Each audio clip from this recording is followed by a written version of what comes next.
चाकरी लोभरे बैंक रे खाता खोली 44 जन श्रमिक ठकेर शिकार राज्य बाहर आकाउंट रे होईची कोटी कोटी टंकार लेनदेन एभली ठकामीर शिकार होईछंती ढेंकानाल जिला कंकड़ाहाड़ ब्लॉक रो विभिन्न गाँव 44 जन श्रमिक। सूचना अनुसार कटक जिला एक कंपानी श्रमिक भाव काम करे देबाकू कहिथिले देवाशीष दास नामक जणे व्यक्ति। तेबे ढेंकानाल सहर थिबा एक बैंक रे 1500 टंका लेखाए जमा पर श्रमिक आकाउंट खोला जाइथिला। तेबे बालिकमा पलास टांकी जीरो साही तारिणी पसी धूलीगोठ आदि गाँव श्रमिक 2023 मसीह आकाउंट खोली पर चंचकता कर श्रमिक बैंक पासबुक नहीं जाते देवाशीष हेले आकाउंट खोलिबार 3 वर्ष पर भी कोटी कोटी टंका निर्धन होता नोटिस पाई श्रमिक मैंने। तो बैंक आकाउंट खोली श्रमिक मान पाखक राज्य तथा राज्य बाहर विभिन्न थाना नोटिस आसीथिला। कामाख्यानगर एसडीपीओ भेटी एने अभियोग कर श्रमिक मैंने एने तदंत आरंभ करिछि पुलिस।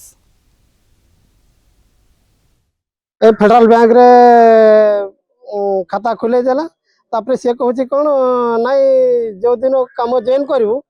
से दिन खाता खुतान दिज्व गेट पास भी दिज्व 15 दिन सी डेट कले 15 दिन भितर सी आसिले देखा भी देले ताकू आउ फोन फान कले भी आउ फोन भी तंकर लगुनि जितेबले एटा हला 2023-24 कथा ना को गला बेलू नाई नोटिस आई नाई काम बाबद कौटी तुम ये कल पैसा हड़प होली कहले ढेंकानाल भितर काम कर आधार कार्ड दियो समस्ते आधार कार्ड दे कि आम देलु ताकू सी आम नारे पासबुक खोलिकी पैसा सब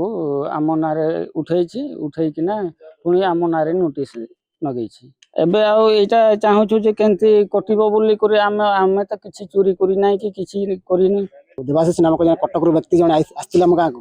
कहले आउ जो गोटे कंपनी रे काम करिया पई तापर आमे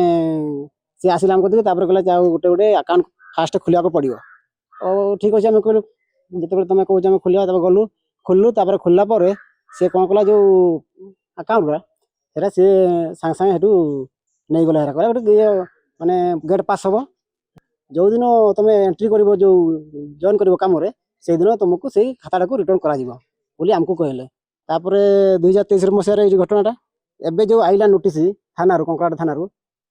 आम जानलु जे आम अकाउंट रे टंका फ्रॉड होइछि बोली 2023-24 रे खाता खोला होइछि। एबे 15 दिन भीतर आम पाखरे नोटिस आछि कहार अंडमान कहार कर्णाटक कहार यूपी केरल विभिन्न जगार आम ओडिशा बाहर आसी आम एबे जानी पाइलु जे आम ना रे किछि